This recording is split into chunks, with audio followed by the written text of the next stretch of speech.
गांवों में भूत प्रेत की कहानियों का एक अलग ही रोमांच होता है, खासकर जब वो अंधेरी रात में सुनाई जाएं। ऐसी ही एक कहानी एक छोटे से गांव के बारे में है, जिसे भूत वाला गांव कहा जाता है। कहानी की शुरुआत होती है एक गांव से, जो घने जंगलों के पास बसा हुआ था।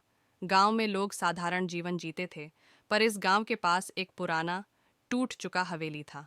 इस हवेली को भूतिया हवेली कहा जाता था। लोगों का मानना था कि उस हवेली में एक आत्मा रहती है, जो रात में गांव के रास्तों पर भटकती है।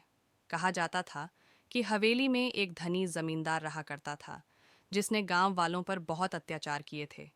उसकी मृत्यु के बाद उसकी आत्मा कभी चैन नहीं पा सकी और हवेली में कैद हो गई। गांव के लोग सूर्यास्त के बाद उस हवेली के आसपास जाने से डरते थे। कहते हैं कि रात के अंधेरे में हवेली से अजीब अजीब आवाज़ें आती थीं, किसी के चीखने की, हंसने की और कभी कभी कदमों की आवाज़ें भी सुनाई देती थीं। एक बार गांव के दो युवा लड़के, जो इन कहानियों पर विश्वास नहीं करते थे, ने ठान लिया कि वे हवेली में जाकर देखेंगे कि आखिर सच क्या है। एक रात वे दोनों चुपचाप गांव से निकलकर हवेली की ओर चल पड़े। हवेली के पास पहुंचते ही ठंडी हवा चलने लगी और हवेली के भीतर से अजीब सी आवाज़ें आने लगीं।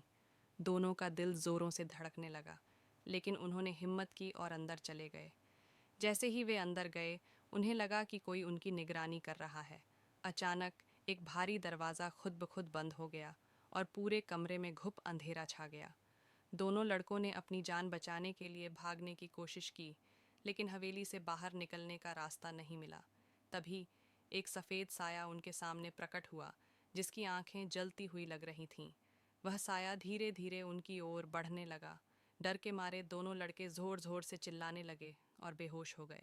अगली सुबह गांव वालों ने दोनों को हवेली के पास बेहोश हालत में पाया।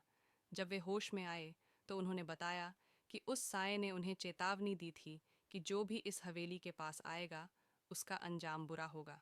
इसके बाद पूरे गांव में फिर से डर फैल गया और लोग हवेली के पास जाने की हिम्मत नहीं करते। यह कहानी आज भी गांव के लोग रात को आग के पास बैठकर सुनाते हैं और कहते हैं कि उस भूतिया हवेली की आत्मा आज भी वहीं भटक रही है, अपने अतीत के गुनाहों का प्रायश्चित करने के लिए।